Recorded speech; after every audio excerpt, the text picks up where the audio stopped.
आज की इस वीडियो में हम जानेंगे कि एरे को कैसे डिक्लेयर करते हैं, कैसे क्रिएट करते हैं, कैसे उसके अंदर वैल्यूज को इंसर्ट करते हैं और कैसे उसको प्रिंट करते हैं। तो इन सभी टॉपिक्स को अगर आप जानना चाहते हो तो ये वीडियो में आप कंटिन्यू बने रहिए। तो चलो स्टार्ट करते हैं एरे को। एरे एरे क्या चीज़ है? सी लैंग्वेज के अंदर अगर आप एरे कर रहे हो तो देखो, एरे एक ऐसा वेरिएबल है जिसके अंदर आप मल्टीपल वैल्यूज को स्टोर कर सकते हो पर एक ही टाइप्स की। जैसे कि मैं आपसे कहूँ, आपको एक वेरिएबल है आपके पास इंट ए, उसके अंदर आपको एक वैल्यू लिखनी है तो आप इज इक्वल टू 5 या 6 जो भी आप लिखना चाहो वो लिख सकते हो। ऐसे ही अगर मैं आपसे कहूँ कि ए के अंदर आपको मल्टीपल वैल्यूज को इंसर्ट करना है, जैसे कि मैं कह रहा हूँ आपको 2 से 10 तक के नंबर्स जो हैं 2 3 4 5 6 7 8 9 10, उन सभी को स्टोर करना है एक ही वेरिएबल के अंदर। और एरे के अंदर एक और चीज़ है कि आप इसे कंप्लीट प्रिंट नहीं कर सकते। उसको अगर आपकी वैल्यूज़ को आप प्रिंट करना चाह रहे हो तो आप फोर लूप के या वाइल लूप के थ्रू उसकी वैल्यूज़ को प्रिंट कर सकते हो, पूरा एरे एक साथ प्रिंट नहीं होगा। इसको क्रिएट करने के लिए आप पहले वेरिएबल का टाइप, डेटा टाइप, फिर उसके बाद उस वेरिएबल का नाम, फिर उसके बाद स्क्वायर ब्रैकेट्स का यूज़ करते हो। स्क्वायर ब्रैकेट्स के यूज़ करने के बाद आप इज इक्वल टू लगा के एक एरे लिख सकते हो कर्ली ब्रैकेट्स के अंदर। आई होप आपको सब समझ में आ गया होगा कि हम एरे को यूज़ क्यों करते हैं। अब हम क्या करते हैं, सिस्टम पर चलते हैं और एक क्रिएट कर देखते हैं कि एरे को हम कैसे क्रिएट कर सकते हैं और कैसे कैसे हम उसके अंदर वैल्यूज इंसर्ट करते हैं। Let's go. सबसे पहले हम अपनी फाइल क्रिएट करेंगे। सी फाइल की है ये, सेव। सबसे पहले हम इसे सिंटैक्स लिखते हैं इसका। सी का सिंटैक्स हमने लिख दिया है। अब इसके बाद हमें क्या करना है, एक वेरिएबल क्रिएट करना है। जैसे कि मैं आपसे कह रहा था int a is equal to, अगर हम 2 लिखते हैं तो 2 उसकी वैल्यू हो जाएगी। लेकिन अगर मैं कहना चाह रहा हूँ कि आप एक ही वेरिएबल के अंदर मल्टीपल नंबर्स आप स्टोर कर सको, तो वो कैसे करोगे? तो उसके लिए आपको यूज़ करना होगा इंट, उस वेरिएबल का नाम मैं ARR लिखता हूँ और बाद में लगाते हैं स्क्वायर ब्रैकेट। मैंने आपसे कहा था उसके बाद इक्वल टू का साइन लगा के आप करली ब्रैकेट्स के अंदर अपना एरे लिख सकते हो। अब एरे के अंदर कैसा लिखोगे? जैसे कि आपको नॉर्मल लिखना है 1, 2, 3, 4, 5। अब इसके अंदर जो वैल्यूज लिखी गई हैं उनकी जो लेंथ है वो 5 वैल्यूज हैं, तो एरे की जो लेंथ होगी वो 5 हो चुकी है। एरे की लेंथ तो 5 होगी है, लेकिन अब इसकी क्या हम क्या एरे की जो लेंथ है वो तो 5 होगी है, क्या इसकी लेंथ को हम चेंज कर सकते हैं? नहीं, इसकी लेंथ चेंज नहीं होती है। इसके अंदर 5 एलिमेंट्स हैं, 5 के 5 ही रहेंगे, उनका टाइप इंटीजर ही रहेगा। आपको अगर चेंज करना है तो आप उनके इंटीजर वैल्यूज को चेंज कर सकते हो। जैसे 1 की जगह 5, 5 की जगह 1, 2 की जगह 3, जो भी आप करना चाहो वो कर सकते हो, लेकिन रहेगा वो इंटीजर ही। क्योंकि डिक्लेरेशन के टाइम पे आपने यहाँ पे इंट डिक्लेयर कर रखा है, इसका मतलब एरे के अंदर की जो वैल्यूज होंगी उनका टाइप इंटीजर होने वाला है। आई होप आपको समझ में आ गया होगा कि आप एक एरे को कैसे क्रिएट करते हो। तो ये एरे आपका क्रिएट तो हो गया है, और इस एरे को प्रिंट करने के लिए हमें लूप की जरूरत होती है। लूप आपको आना चाहिए। उसके लिए अगर आपने लूप नहीं आता है तो आप हमारी लूप्स की वीडियो देख सकते हो, आई बटन पर आपको लिंक मिल जाएगा। अब नेक्स्ट चीज ये है कि मुझे इसकी वैल्यूज को प्रिंट करना है। तो वैल्यूज को प्रिंट आप कैसे करोगे जब आप कंप्लीट एक एरे को प्रिंट नहीं कर सकते? तो इसके अंदर होती है इंडेक्स आईडी। इंडेक्स आईडी आपकी स्टार्ट होती है 0 से और लेस देन लेंथ तक चलती है। मतलब कि 0 इसकी इंडेक्स आईडी होगी, 1 2 की होगी, 2 3 की होगी, 4 की होगी 3 और 5 की होगी 4। ठीक है, क्योंकि लेंथ इसकी कितनी है 5, और आपकी इंडेक्स आईडी चलेंगी 0 to 4। तो 0 to 4 अगर आप किसी भी चीज को प्रिंट कराओगे, जैसे कि मैं यहाँ पर लिखाता हूँ प्रिंट एफ। प्रिंट एफ के अंदर मैंने यहाँ पर लिखा है %d, कॉमा लगा के मैं यहाँ पे अगर मुझे कोई वैल्यू प्रिंट, %d इसलिए लगाया क्योंकि एरे के अंदर इंटीजर से, तो इंटीजर के लिए आप %d का यूज करते हो। अब नेक्स्ट क्या है? नेक्स्ट है हमारा, मुझे कोई वैल्यू प्रिंट करनी है। जैसे कि मुझे 2 को प्रिंट करना है। 2 को प्रिंट करने के लिए मुझे इंडेक्स आईडी लिखनी पड़ेगी। इंडेक्स आईडी को हम कैसे लिखते हैं? ARR स्क्वायर ब्रैकेट के अंदर आप इंडेक्स आईडी लिखते हो। जैसे कि मुझे A2 को प्रिंट करना है तो 2 की इंडेक्स आईडी 1 थी, तो मैं यहाँ पे 1 लिखूंगा, लास्ट में लगाऊंगा सेमीकोलन और इस करते हैं प्रोग्राम को कंपाइल एंड रन। कंपाइल किया, कोई एरर नहीं है, रन किया, रन करने के बाद मेरा आउटपुट आ गया है 2। अब 2 ही मेरी वो वहां पे वैल्यू थी, तो उसका मतलब 1 इंडेक्स किसकी है, 2 की। आई होप आपको समझ में आ गया होगा कि इंडेक्स आईडी हम कैसे पास करते हैं अपने इसमें प्रोग्राम में। तो अगर मैं आपसे कहूंगा कि आपको 5 को प्रिंट करना है तो आप यहाँ पे 4 लिख दोगे और इसको करता है कंपाइल एंड रन। आउटपुट में हमारा आ गया है 5। आई होप आपको ये तो समझ में आ गया होगा। अब नेक्स्ट चलते हैं। नेक्स्ट जो हमारा है, अगर हम मुझे कोई वैल्यू अपडेट करनी है तो वो मैं कैसे करूँगा। तो देखो, वैल्यू अपडेट करने के लिए मुझे एक लाइन लिखनी होगी यहाँ पे। जैसे कि मैं 1 को अपडेट करना चाह रहा हूँ, 1 की जगह मैं 10 लिखना चाह रहा हूँ। तो 10 की पोजीशन क्या है, A0, ARR 0 है ना। तो मैं यहाँ पे लिख दूंगा ARR स्क्वायर ब्रैकेट 0। अब इक्वल टू करके मुझे जो भी उसकी वैल्यू लिखनी है, जैसे कि मुझे इसकी जगह पर 10 लिखना था, तो 10 लिख के मैंने यहाँ पे सेमीकोलन लगा दिया। अब मैं यहाँ पे दोबारा से ARR 0 को प्रिंट करता हूँ, कंपाइल एंड रन करता हूँ, और जो मेरा आउटपुट आया वो 10 आ गया है। 10 क्यों आया, क्योंकि मैंने यहाँ पे ARR 0 की वैल्यू को 10 कर दिया था। तो इस 1 की जगह पे अब वैल्यू क्या हो गई है, 10 हो चुकी है। आई होप आपको ये भी समझ में आ गया होगा कि आप एरे के अंदर वैल्यूज को अपडेट कैसे करते हो, चेंज कैसे करते हो। तो जैसे कि मुझे अगर 5 को चेंज करना है तो मैं 5 की भी इंडेक्स आईडी लिख दूंगा, ARR 5 की इंडेक्स आईडी है 4 इक्वल टू, अब मुझे 5 की जगह पे करना था 40, तो मैं 40 कर दूंगा, या जो भी आप करना चाहो, बाद में सेमीकोलन। और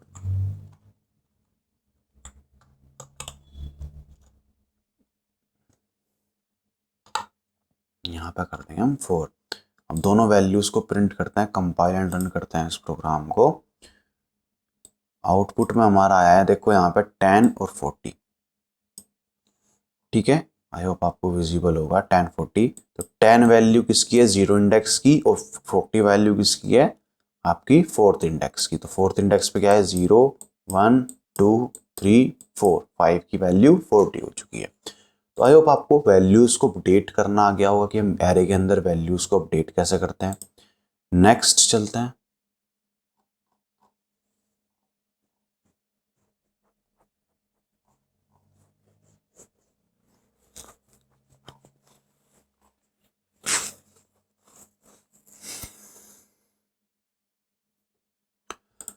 अब नेक्स्ट है, हमें पूरा एरे कैसे प्रिंट होगा। अगर मैं एक एरे को कंप्लीट प्रिंट करना चाह रहा हूं तो मैं उसको कैसे प्रिंट करूंगा। तो उसके लिए आपको सिंपल क्या करना है, जैसे कि हम प्रिंट कर रहे थे, रहेगी यही कमांड, बस ये लूप के अंदर आ जाएगी। लूप जैसे कि 4 के अंदर आपने लिख दिया है आई क्योंकि ऊपर डिक्लेयर नहीं कराया तो मैं यहाँ पे भी डिक्लेयर कर सकता हूँ, int i is equal to 0, क्योंकि 0 इंडेक्स से स्टार्ट हो रहा है, सेमीकोलन। इसकी लेंथ जितनी होती है वो हम यहाँ पे लिखते हैं, जैसे कि i इज लेस देन 5 इसकी लेंथ थी, तो ये अपने आप ही 0 to 4 चलेगा और i प्लस प्लस इसमें होगा। तो इसके ब्रैकेट स्टार्ट करते हैं और उसके अंदर इस वाले प्रिंट स्टेटमेंट को रख देते हैं। बस अब 0 की जगह पर i आ जाएगा और आपका काम खत्म। अब आप इसको कंपाइल एंड रन करोगे तो आपका आउटपुट जो होगा उसकी सारी वैल्यूज आ जाएंगी। तो अभी देखना, स्पेस से देता हूं, यहाँ पे आई ऊपर डिक्लेयर कर देते हैं, यहां नहीं करते। ओके, तो देखो वैल्यूज क्या आई हैं, 10 2 3 4 एंड 40, है ना। क्यों, क्योंकि मैंने यहाँ पे 0 की इंडेक्स आईडी चेंज कर दी थी, 1 की जगह पे 10 आ गया था और 5th की जगह पे 40 आ गया था, वही इंडेक्स आईडी। यानी अब देखो ये स्पेस आ रहा है बीच में, ये स्पेस इसलिए आ रहा है क्योंकि मैंने आपका यहाँ पे स्पेस दे रखा है। कैसे आप एरे क्रिएट करते हो, कैसे आप प्रिंट करते हो, वो आपको सब समझ में आ चुका है। अब नेक्स्ट जो है वो है, आपको एक, मैं आपसे कह रहा हूँ कि आपको 10 लेंथ का एक एरे क्रिएट करना है जो कि एम्प्टी होना चाहिए। तो आप उस एरे को कैसे क्रिएट करोगे, अब वो देखते हैं। तो इस प्रोग्राम को करते हैं इतने को कमेंट,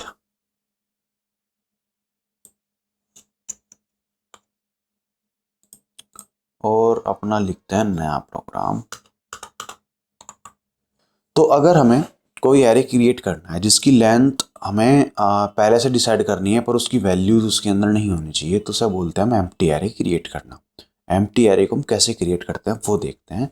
तो सबसे पहले हम लिखेंगे इंट, और जैसे कि मुझे अब लेना था ARR2। अब ARR2 के अंदर अगर मुझे जैसे कि 10 वैल्यूज रखनी थी, उसकी लेंथ जो है 10 रखनी थी, तो मैं यहाँ पे उसकी वैल्यू लिख दूंगा 10 और लास्ट में लगा दूंगा सेमीकोलन। तो ये एक एरे क्रिएट हो गया है जिसकी लेंथ 10 है, पर उसके अंदर की जो वैल्यूज हैं वो भी एम्प्टी हैं, उसके अंदर कोई वैल्यू नहीं है। अगर इंटीजर है तो सब जगह 0 है, अगर स्ट्रिंग है तो नल वैल्यूज उसके अंदर है। तो आई होप आपको ये एम्प्टी एरे कैसे क्रिएट होता है ये तो आपको समझ में आ गया होगा। अब देखते हैं कि हम इसके अंदर वैल्यूज को इंसर्ट कैसे करते हैं। देखो दो तरीके हैं इसके अंदर वैल्यूज को इंसर्ट करने। जैसे आपने अपडेट करी है वैल्यू, वैसे जैसे कि हम यहाँ पे अपडेट करते जा रहे थे वैल्यूज को एक एक करके, इस तरीके से भी आप अपनी एरे के अंदर वैल्यूज को इंसर्ट कर सकते हो। एक तरीका है लूप के थ्रू। अब लूप के थ्रू बस डिफरेंस ये आता है कि या तो आपको यूजर से इनपुट लेना पड़ता है, कि आप यूजर से इनपुट लो, उसको आप एक वेरिएबल के अंदर सेव कराओ, उसके बाद असाइन करा के आप उसको एरे के अंदर सेव कर सकते हो, या एक एक करके आप वैल्यूज को सेव कर सकते हो। जैसे कि अभी मैं इसकी जो लेंथ है वो कम कर देता हूं, मैं इसकी लेंथ यहाँ पे लेता हूँ 5। तो मुझे इसके अंदर 4 वैल्यूज को इंसर्ट करना पड़ेगा। वो वैल्यूज कैसे मैं करूंगा, मैं लिख दूंगा ARR2 इज इक्वल टू, अब मुझे जैसे कि यहाँ पे 2 करना था तो 2, ठीक है। अब लेकिन इसकी स्क्वायर ब्रैकेट के अंदर आप इसकी इंडेक्स आईडी दोगे, जैसे कि 0 इंडेक्स आईडी पे मुझे 2 स्टोर करना है, ठीक है। अब ARR2 स्क्वायर ब्रैकेट के अंदर आप फिर से इसकी इंडेक्स आईडी दोगे 1 और इक्वल टू उसकी वो वैल्यू जो आप लिखना चाह रहे हो, जैसे कि मैं यहाँ पे लिखना चाह रहा हूँ 3, बाद में सेमीकोलन। इस तरीके से आप वैल्यूज दे सकते हो। जैसे कि मैं सारी लिख देता हूँ।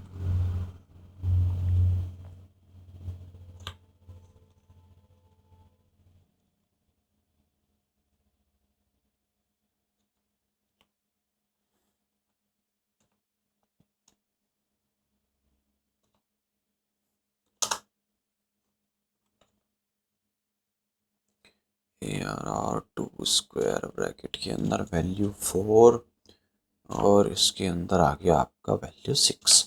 तो ये अब आपका हो गया है खत्म। अब जैसे कि मुझे प्रिंट करने के लिए एक लूप चाहिएगा, तो मैं ये लूप कॉपी कर लेता हूँ यहाँ से,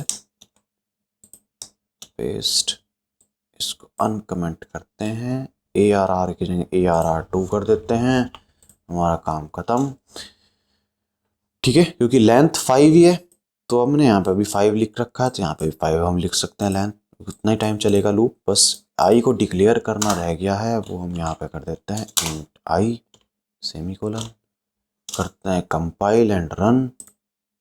कंपाइल हो गया है, रन हो गया है, रन आ गया है, हमारी वैल्यूज आ गई हैं 2 3 4 5 6। तो आई होप आपको वैल्यूज को इंसर्ट कैसे करना है वो आपको समझ में आ गया होगा। एक टास्क है इसके बाद आपके लिए कि अगर आपको यही वैल्यूज को रिवर्स प्रिंट करना है तो आप कैसे करें। वो आपको प्रोग्राम आपको लिखना है, उसके बाद आपको मुझे मैसेज करना है, कमेंट आउट करना है। तो नेक्स्ट टॉपिक पर चलते हैं जो कि एरे के ही अंदर है, वो है कि इसका साइज, इसकी लेंथ को हम कैसे गेट कर सकते हैं, और उस लेंथ को हम कैसे लूप के अंदर लिख सकते हैं कि ये बार बार हमको अगर लेंथ चेंज कर रहे हैं तो हमें लूप को बार बार एडिट ना करना पड़े, उसकी वैल्यूज को चेंज ना करना पड़े, उसकी कंडीशंस ना बदलनी पड़े। तो नाम है इस टॉपिक्स का एरे साइज। चल करते हैं स्टार्ट। तो अगर हमें किसी एरे की लेंथ निकालनी है तो हम उसके लिए यूज करते हैं, पहले लिखते हैं प्रिंट इफ, इस लूप को कर देते हैं कमेंट आउट ताकि ये बार बार ना रन हो। प्रिंटफ के बाद सेमीकोलन, और यहाँ पे हम लिखते हैं इसके अंदर, पहले तो लगेगा डबल कोट्स के अंदर परसेंटेज, इस बार डी नहीं आएगा, डी की जगह आएगा LU, इसकी लेंथ के लिए यूज करते हैं। लेकिन यहाँ पे अभी आउटपुट भी आपका गलत आने वाला है, देखना।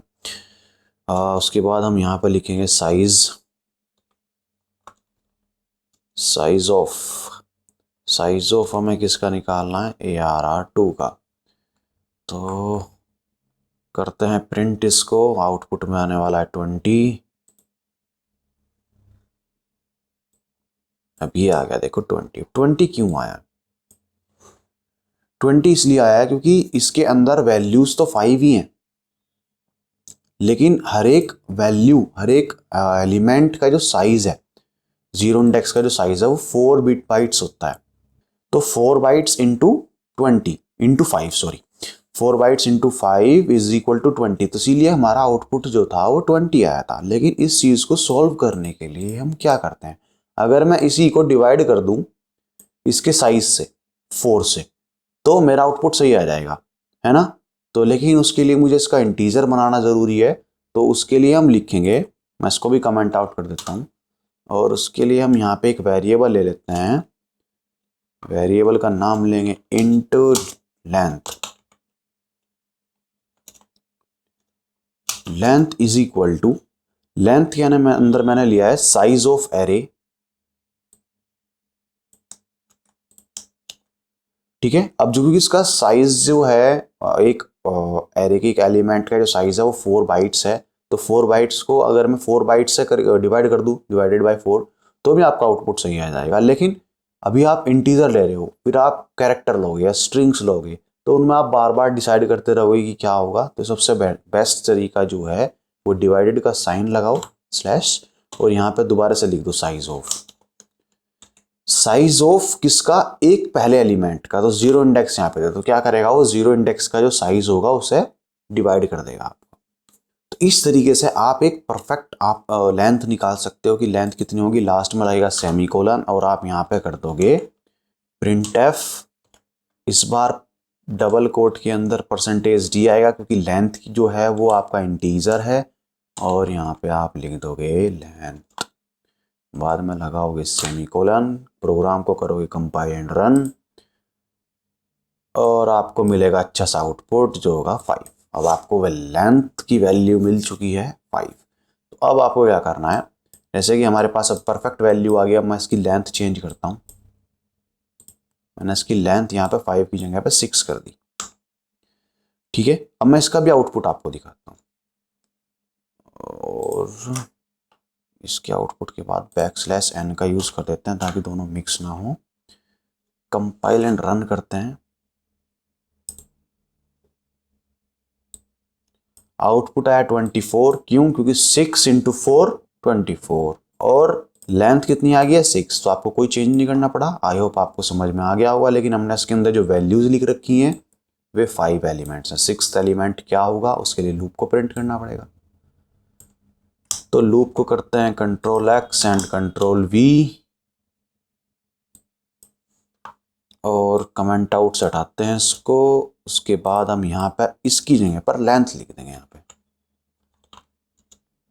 लेंथ लिखने के कारण क्या हुआ, अब अगर हम इसकी लेंथ चेंज करेंगे ना यहाँ पे, तो अब हमें यहाँ पे वैल्यू को चेंज नहीं करना पड़ेगा। यहाँ पे अपने आप ही उसी लेंथ को उठाएगा। कम करते हैं कंपाइल एंड रन। तो देखो क्या है, 24 6, और उसके बाद देखो उसने वहीं से स्टार्ट कर दिया 2 3 4 5 6 और 0 इंडेक्स पर क्या है 5th इंडेक्स पे क्या है 0 वैल्यू है। 0 1 2 3 4 5 5th इंडेक्स पर 0 वैल्यू है। तो आई होप आपको समझ में आ गया होगा, या अभी क्लियर नहीं हुआ है तो मैं इसको एक बार \n के साथ प्रिंट कर देता हूँ। Compile and run. तो वैसे जो हमारी साइज ऑफ के जो वैल्यू आई थी वो 24 आई थी। उसके बाद जो हमने डिवाइड करके उसके साइज से जो लेंथ निकाली थी वो 6 आई थी। उसके बाद जो हमने एरे को प्रिंट किया था वो ये आया था। आई होप आपको एरे कैसे क्रिएट करते हैं, कैसे हम एम्प्टी एरे क्रिएट करते हैं, उसके अंदर वैल्यूज़ को कैसे इंसर्ट करते हैं, कैसे उसको प्रिंट करते हैं, कैसे उसकी लेंथ निकालते हैं, वो सब कुछ आज की हम इस वीडियो में डिस्कस कर चुके हैं। तो आई होप आपको ये वीडियो अच्छी लगी होगी। अच्छी लगी है तो प्लीज़ लाइक करना, चैनल को सब्सक्राइब करना, और फिर मिलते हैं नेक्स्ट वीडियो में जो आपकी 2D array 2D dimensional array के बारे में होने वाली है, क्योंकि ये वीडियो काफ़ी लंबी होगी है, लेंथी होगी है। तो मिलते हैं नेक्स्ट वीडियो में जो आपकी 2D एरे की होगी। थैंक यू क्लास, मिलते हैं फिर।